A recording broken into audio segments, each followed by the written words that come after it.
오늘의 예배에 나오신 여러분 주님의 이름으로 환영하고 축복합니다. 네, 오늘 우리에게 주시는 하나님의 말씀 함께 살펴보겠습니다. 열왕기하 11장 1절에서 12절까지 말씀입니다. 아하시아의 어머니 아달랴가 그의 아들이 죽은 것을 보고 일어나 왕의 자손을 모두 멸절하였으나 요람 왕의 딸 아하시아의 누이 여호세바가 아하시아의 아들 요아스를 왕자들이 죽임을 당하는 중에서 빼내어 그와 그의 유모를 침실에 숨겨 아달랴를 피하여 죽임을 당하지 아니하게 한지라. 요아스가 그와 함께 여호와의 성전에 6년을 숨어 있는 동안에 아달랴가 나라를 다스렸더라. 일곱째 해에 여호야다가 사람을 보내 가리 사람의 백부장들과 호위병의 백부장들을 불러들이고 여호와의 성전으로 들어가서 그들과 언약을 맺고 그들에게 여호와의 성전에서 맹세하게 한 후에 왕자를 그들에게 보이고 명하여 이르되 너희가 행할 것이 이러하니 안식일에 들어온 너희 중 3분의 1은 왕궁을 주의하여 지키고 3분의 1은 수루문에 있고 3분의 1은 호위대 뒤에 있는 문에 있어서 이와 같이 왕궁을 주의하여 지키고 안식일에 나가는 너희 중 2대는 여호와의 성전을 주의하여 지켜 왕을 호위하되 너희는 각각 손에 무기를 잡고 왕을 호위하며 너희 대열에 침범하는 모든 자는 죽이고 왕이 출입할 때에 시위할지니라 하니 백부장들이 이에 제사장 여호야다의 모든 명령대로 행하여 각각 관할하는 바 안식일에 들어오는 자와 안식일에 나가는 자를 거느리고 제사장 여호야다에게 나아오매 제사장이 여호와의 성전에 있는 다윗 왕의 창과 방패를 백부장들에게 주니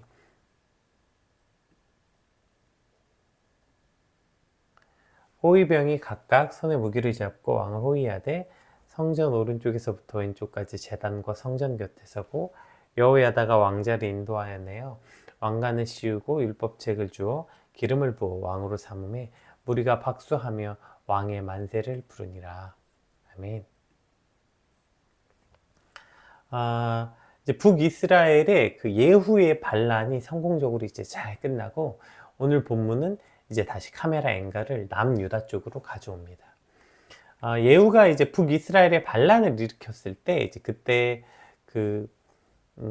북이스라엘의 사람들만 죽인 것이 아니라 북이스라엘에 와 있던 남유다의 왕 그 아하시아도 죽이게 되죠. 이미 그 북이스라엘과 남유다가 혈연 관계였기 때문에 아합의 자손에 해당하는 남유다의 왕 아하시아도 죽고 또 그의 형제들까지 모두 죽임을 당합니다. 그럼 이제 남유다에서는 이제 왕이 죽었고 또 왕좌를 이을 1순위 사람들이 다 죽은 거예요. 그럼 이제 그 아랫대, 그러니까 아하시아의 자녀들의 세대만 남아있게 됩니다. 그리고 이제 이때에 아달랴가 등장해요. 우리 1절 한번 읽어볼게요. 아하시아의 어머니 아달랴가 그의 아들이 죽은 것을 보고 일어나 왕의 자손을 모두 멸절하였으나 아하시아의 어머니 아달랴가 등장하는데 이 아달랴가 누구냐면 아합과 이세벨의 딸이었죠. 그러니까 북이스라엘의 공주였어요. 근데 이제 남유다와 북이스라엘의 두 나라의 연합을 이제 공고히 하기 위해서 이제 서로 결혼을 하기로 해서 남유다로 시집을 온 거죠. 북이스라엘의 공주가 남유다로 시집을 온 거예요. 이때 남유다의 왕은 그 유다의 그 3대 선왕이라고 불리는 여호사밧이었죠. 그리고 남편은 여호람이었어요. 그리고 이제 그 결혼한 후에 그러니까 아달랴가 그 남유다에 오고 난 후에 성경은 이렇게 기록합니다. 열왕기하 8장 우리가 이미 본 말씀인데요. 17절 18절 여호람이 왕이 될 때의 나이가 32세라 예루살렘에서 8년 동안 통치하니라. 그가 이스라엘 왕들의 길을 가서 아합의 집과 같이 하였으니 이는 아합의 딸이 그의 아내가 되었음이라. 그는 여호와 보시기에 악을 행하였으나 이렇게 기록하고 있죠. 그러니까 지금 하나님이 보시기에 악을 행했다. 왜래요? 아합의 딸이 그의 아내가 되었기 때문이라는 거예요. 그러니까 아합의 딸이 아내라서 지금 이 여호람이 죄를 졌다는 게 아니라 그 아달랴가 아합의 집과 같이 남유다를 만들었다는 거예요. 아합의 집이 뭐예요? 바알 천지였죠. 바알 천지. 아합도 이세벨과 결혼해서 북이스라엘을 우상천지로 만들었던 것처럼 그의 딸이었던 아달랴는 엄마보다 더한 거죠. 예. 그 믿음 좋은 시아버지가 있었는데 그 집을 완전히 우상의 길로 만들어 버린 거죠. 그리고 이 아달랴라는 여자가 어떻게 했냐면 자기가 왕이 되려고 남은 왕의 자손들을 다 죽였다는 거예요. 여기서 남은 왕의 자손들이 누구예요? 자기 손주들이죠, 손주들. 자기 손주들을 자기 손으로 싹 다 죽이고 왕 위에 올랐다는 거죠. 이거 뭐 거의 희대의 악녀 아닙니까? 제가 열왕기하 8장, 저희가 이제 예전에 그 열왕기하 8장 볼 때, 그래서 아달랴에 대해서는 우리가 뒤에 살펴보자고 했던 게 이런 이유였어요. 그러니까 희대의 악녀. 이세벨이 그 원래 희대의 악녀 아니었습니까? 근데 그의 딸 아달랴는 그 어머니보다 훨씬 더 강력한 악녀가 되었다는 거예요. 그럼 이게 진짜 안타까운 것 같아요. 선이 증식되고 정의와 공의가 증폭돼야 되는데 선과 정의와 공의는 날마다 축소되고 악이 증식하고 잔혹함과 잔인함이 증폭되는 그것이 바로 죄로 망가진 인간들이며 저와 여러분이 살고 있는 이 세상의 모습이라는 것이죠. 근데 우리가 여기서 가장 안타까운 게 뭐냐면 여러분 이 희대의 악녀의 이름이 뭐라고요? 아달랴라고. 아달랴. 아달랴가 무슨 뜻이냐면 위대하다 혹은 존귀하다라는 그 뜻의 아수르 아탈과 여호와를 뜻하는 야가 만나서 아탈랴, 아달랴가 된 거예요. 이름의 뜻을 합치면 뭐가 돼요? 여호와는 존귀하시다. 이러한 이름을 가진 이 여인이 여호와는 존귀하시다라는 이름을 가진 이 여인이 한 나라와 한 가문을 완전히 우상천지로 만들었고 여호와는 존귀하시다는 이름을 가진 이 여인이 자신의 손으로 손주들을 죽이고 스스로 왕이 되었다는 거예요. 여러분 이거 얼마나 끔찍합니까? 그리고 이 끔찍한 일은 지금 이 땅에도 그리고 어쩌면 우리 삶에도 일어나고 있는 거 아닙니까? 여호와는 존귀하시다라는 이름 못지않은 이름 그게 뭐예요? 바로 성도라는 이름, 그리스도인이라는 이름이죠. 우리가 그 성도라는 그 거룩한 이름, 그리스도인이라는 존귀한 이름을 가지고 우상 섬기고 내 욕심을 위해서 누군가 잔인하게 짓밟고 속이고 그 위에 서서 왕이 되길 원한다면 바로 오늘 우리가 아달랴가 되는 거죠. 여호와는 존귀하시다라는 이름을 가지고 저 끔찍한 죄를 행했던 것처럼 성도라는 그 거룩한 이름을 가지고 끔찍한 죄를 행하는 오늘 우리가 이 땅의 아달랴가 되는 것입니다.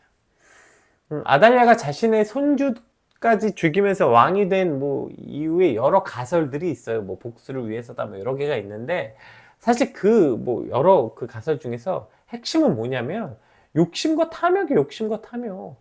자기가 왕이 되고자 하는 욕심과 탐욕, 뭐 어떠한 대의명분을 내세웠든지 간에 그 욕심과 탐욕이 가득했어요. 왜요? 그게 우상숭배의 핵심이라니까요. 아달랴가 어떤 여자예요? 우상숭배에 거의 미쳐있는 여자죠. 이 땅을 우상의 나라로 만들었으니까. 그럼 우상숭배가 뭐예요? 여러 번 말씀드렸지만 여러분 우상이 너무 아름답고 사랑스러워서 섬기는 사람이 어디 있습니까? 바알이 너무 사랑스럽고 바알이 너무 존귀해서 바알을 섬기는 사람이 어디 있어요? 바알을 섬기는 이유는 뭐예요? 바알이 내 농사를 대박나게 해주니까. 바알 섬기면 자녀를 많이 낳게 해준다니까. 바알이 나를 잘 먹고 잘 살고 성공하게 해준다니까. 그러니까 바알 섬기고 그러니까 우상 섬기는 거예요. 결국 우상을 섬긴다는 건 무슨 뜻이에요? 내 욕심과 탐욕을 이루어줄 존재, 그걸 섬긴다는 거예요. 그럼 그 내 원래 욕심과 탐욕을 이룬 바알을 섬겼던 이 여인이 끝이 뭐예요? 결국 자신의 욕심과 욕망을 위해서 자기 손으로 자기의 손주들까지 죽이면서 스스로 왕이 된 거죠. 그게 우상 숭배의 끝이에요. 내가 왕이다! 거기까지 가는 거예요. 오늘 우리가 그리스도인이라는 이름을 가졌으면서 내가 성도라는 이름을 가졌으면서 그럼에도 불구하고 우리 삶에 끔찍한 일이 일어난다면 그건 무조건 100% 뭐예요? 우리의 탐욕과 탐심 때문일 것입니다. 그게 우상이니까요. 어떻게 하면 돈 더 벌까? 어떻게 하면 더 대박 날까? 어떻게 하면 더 많은 사람들에게 칭찬과 인기를 얻을까? 어떻게 하면 나는 오늘보다 내일 더 잘 살까? 이게 탐욕. 이렇게 살려고 정직을 버리고 긍휼을 버리고 사랑을 버리고 궁극적으로 뭘 버려요? 하나님조차 버리게 되는 거죠. 이게 우상이라고요. 특별히 우리가 이제 주일을 잘 예배드리고 한 주를 시작하면서 주일날 은혜 받고 주일날 예배 잘 드려놓고 또 한 주를 시작하면서 어떻게 하면 또 돈 더 벌까? 어떻게 하면 내가 더 이 땅에서 더 떵떵거리면서 살아갈까? 여러분 이런 걸 고민한다면 이게 바로 아달리아로 가는 길이에요. 오늘 저와 여러분의 기도가, 오늘 저와 여러분의 고민이 어떻게 하면 나는 더 깨끗한 그리스도인이 될까? 어떻게 하면 나는 주일날 받은 그 말씀을 붙잡고 한 주를 살까? 나는 그 말씀의 은혜를 내 삶에 날마다 더 누리며 살 수 있을까? 이것이 우리의 고민이고 이것이 우리의 기도고 소망이 돼야 하는 것이죠. 근데 예배 잘 들어놓고 또 월요일 되자마자 그냥 또 탐욕과 탐심에 눈이 멀어서 그냥 내 욕심 어떻게 이룰까? 어떻게 하면 더 좋은 거 가질까? 이렇게 살아간다면 오늘 이 땅을 살아가는 아달리아가 바로 저와 여러분이 될 것입니다. 우리 한 주를 시작하면서 우리의 바람과 우리의 소망이 오직 여호와를 갈망하는 것, 그 더 거룩하고 존귀한 가치를 가지는 것, 이것이 바로 저와 여러분의 소망이 또 저와 여러분의 바람이 되길 주님으로 축복합니다.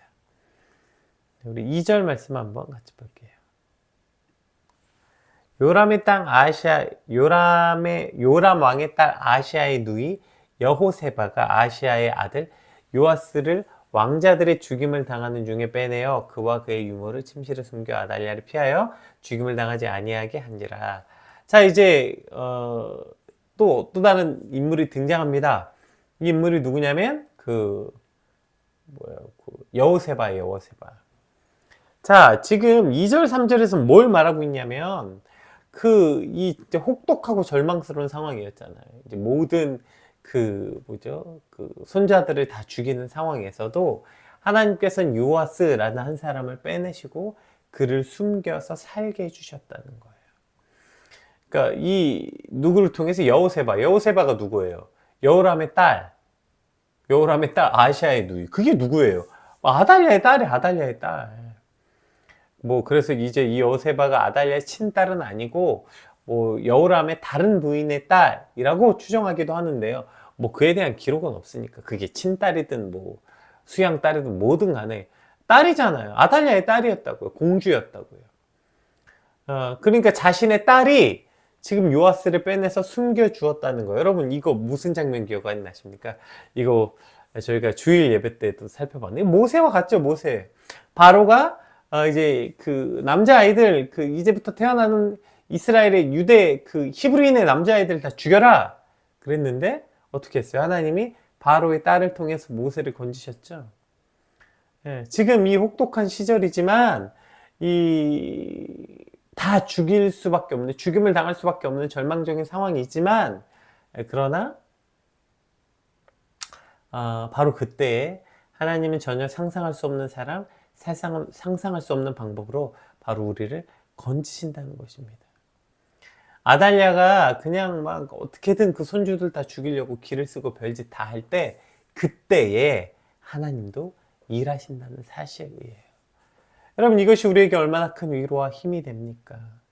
사단이 우는 사자와 같이 우리를 삼키려고 돌아다니고 우리를 넘어뜨리려고 공격할 때 그때 하나님도 같이 일하신다고요. 하나님도 우리를 지키시고 건지시기 위해서 하나님이 일하신다고요. 어제 주일 설교 중에도 이 비슷한 내용이 나왔죠. 다 죽어야 하는 이 절망의 때에 하나님은 하나님의 섭리가 있으셨다고요. 가장 절망할 때 그 어두움의 시대에 목숨이 경각에 달하는 그때에도 하나님은 하나님의 섭리가 있다는 걸 믿으시기 바랍니다. 그것을 경험하는 게 신앙이에요. 내가 가장 어두울 때, 내 인생에 가장 절망스러울 때, 이제 정말 다 끝인가? 앞이 하나도 보이지 않을 때, 그때 하나님은 이미 일하고 계십니다. 저와 여러분을 건지시기 위한 하나님의 일하심과 하나님의 열심을 믿으며 또 한 주를 시작하길 소망합니다. 3절 한번 볼게요. 요아스가 그와 함께 여호와의 성전에 6년을 숨어 있는 동안에 아달리아가 나라를 다스렸더라.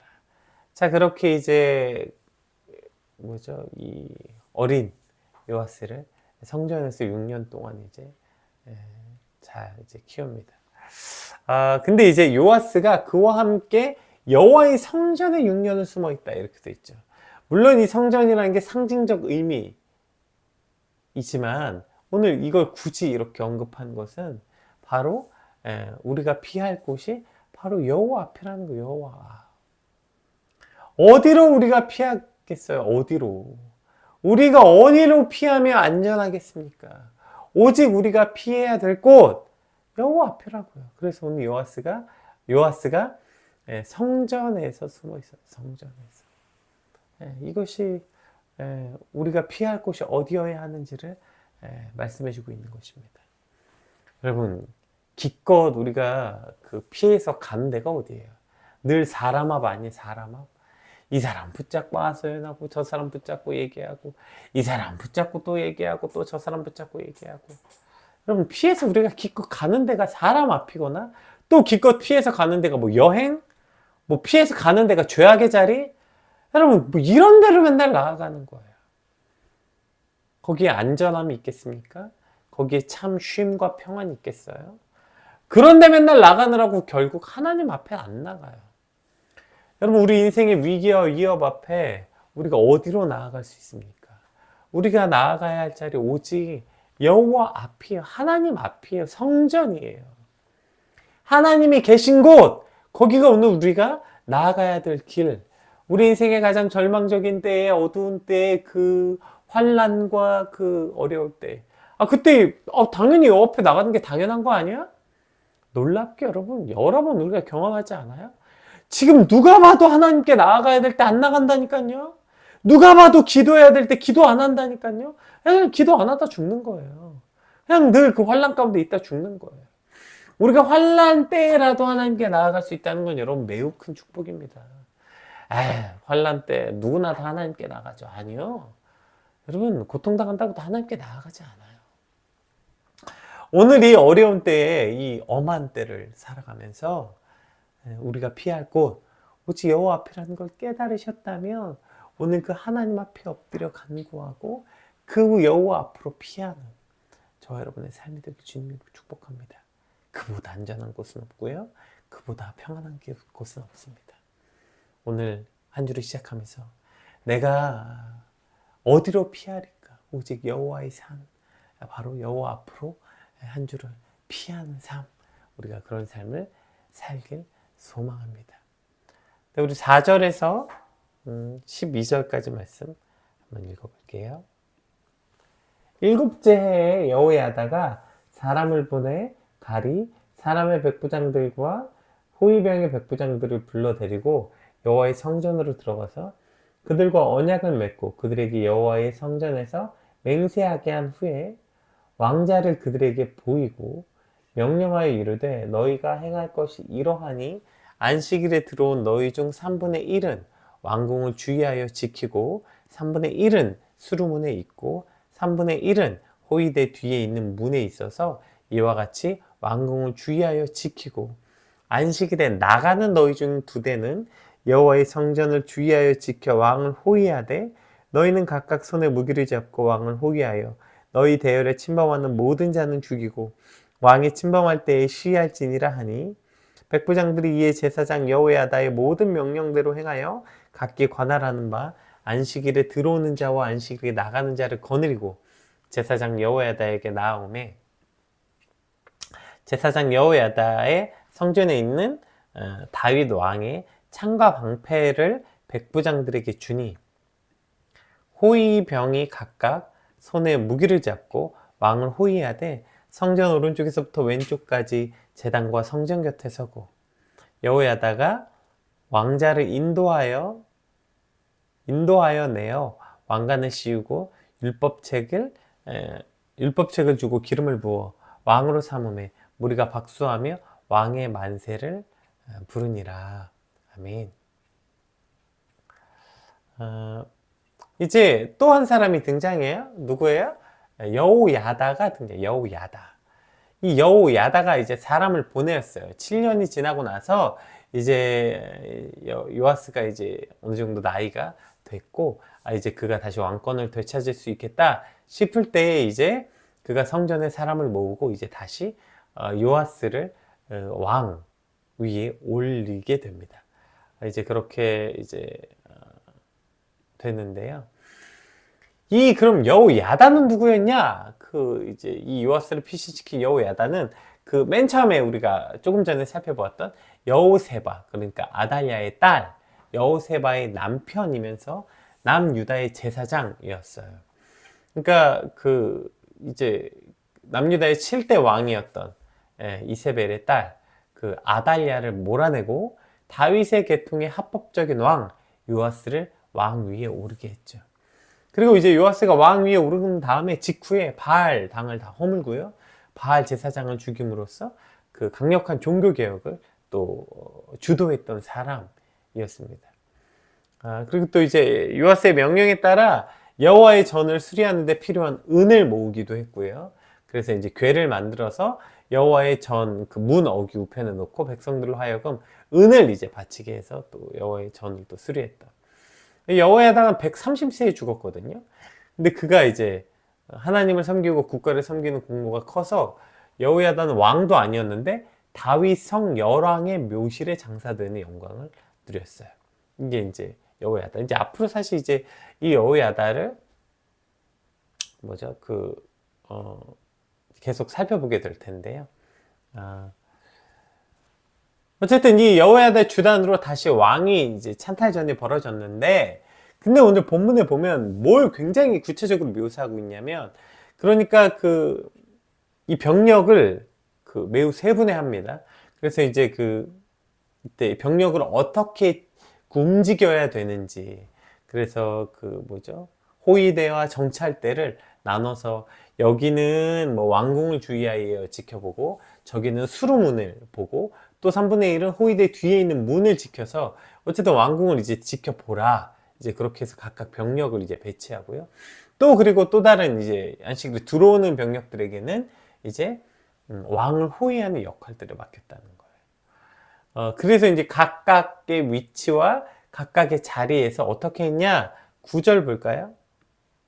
9절이 이렇게 시작돼요. 그 각각의 위치에서 백부장들이 이제 제사장 여호야다의 모든 명령대로 행하여, 이렇게 돼 있어요. 그러니까 이 시대의 악녀였던 이 아달랴의 손에서 다시 왕위를 찬탈해서 하나님의 약속의 다윗의 자손이었던 요아스가 왕이 되는 그 놀라운 일이 어떻게 이루어졌다고요? 각자 자기의 주어진 곳에서 그 모든 명령에 순종했을 때, 그때 이 하나님의 영광스러운 일이 일어났다는 거예요. 여러분, 이것이 오늘 본문에서 이제 요아스가 다시 왕이 되는 방법이었다고요. 그러니까 뭐 누가 주도적이고 누가 주목받고 뭐 누가 더 위험하고 누가 더 덜 꿀 빠는 자리고, 이런 거랑 상관없이 부르신 자리에 순종하는 자리, 그 자리가 오늘 저와 여러분의 자리고요. 그 자리가 가장 빛나는 자리며 영광스러운 자리예요. 근데 맨날 여기 앉아가지고 맨날 백날 남의 자리만 부러워하고, 왜 나만 맨날 이렇게 희생하는 자리야? 나도 저기 꿀 빠는 자리 가고 싶어. 왜 나만 이렇게 변두리야? 나도 중앙에 나서고 싶어. 왜 나만 이렇게 맨날 안 유명해져야 돼? 나도 유명한 사람 되고 싶어. 그냥 백날 남의 자리만 부러워하다가 여러분 어리석게 인생 마치지 말고 이제 한 주를 시작하면서, 하나님 우리에게 어떠한 자리가 주어졌든지 간에 그 주어진 자리를 기쁨으로 충성하며 살게 해주십시오. 오늘 그렇게 한 주를 시작하길 주님의 이름으로 축복합니다. 그것이 교회든 가정이든 회사든 늘 주목받고 덜 힘들고 더 많이 주목받고 덜 힘들고 더 많이 돈 버는 자리. 여러분, 그런 자리는 모든 사람들이 다 가는 자리잖아요. 그럼 우리가 그리스도인의 입장을 산다면, 좁은 길이라며, 그럼 남들 안 가는 그 어려운 길, 그 길에 서서 하나님의 영광이 드러나는 것이 더 좋지 않겠어요? 물론 뭐 굳이 사서 고생하란 말은 아니겠지만, 그저 오늘 내게 주어진 그 자리에 만족하고 그 자리에서 하나님의 모든 명령대로 행하는 삶, 이것이 바로 저와 여러분의 자리이며, 그것이 오늘 우리가 한 주를 시작하는 우리의 소망이 되길 간절히 축복합니다. 그리고 여기에 이제 우리가 한 가지 더 살펴볼 게, 그럼 왜 이런 여러 사람이 여러 역할들이 필요했을까요? 요아스가 아직 힘이 없거든요. 네. 그럼 오늘 아달랴가 왕이 될 때 뭐 누가 도와줬다는 얘기 없죠? 자기가 하죠, 자기가. 그러니까 사실 강력한 왕권이 있으면 자기가 하면 돼요, 자기가. 근데 요아스가 힘이 없고 어리니까. 그러니까 누가 필요했어요? 함께하는 이들이 필요했어요. 그럼 근데 이게 얼마나 좋고 귀한 겁니까? 꼭 왕이라고 해서 능력과 권위가 막 차고 넘쳐서 내 힘과 능력으로 찍어 누르지 않아도 돼요. 내가 힘이 없고 약해요? 내가 능력이 없어요? 그러면 하나님은 다른 이들을 통해서, 도움의 손길들을 통해서 우리를 채우시고 함께하는 이들을 통해서 그 일을 이뤄 가시길 원한다는 거예요. 특별한 주 시작하면서 내가 능력이 있어서 내가 혼자 막 독불장군처럼 다 해내는 게 아니라, 하나님, 나는 힘이 없어요. 나는 약해요. 그래서 도움이 필요합니다. 그래서 나와 함께하는 이들, 그들의 도움을 받을 줄 알고, 무엇보다 뭐가 필요해요? 다른 이들의 도움이 아니라 하나님의 도움을 절실히 필요하게 된다면, 여러분, 그때야말로 가장 강한 때예요.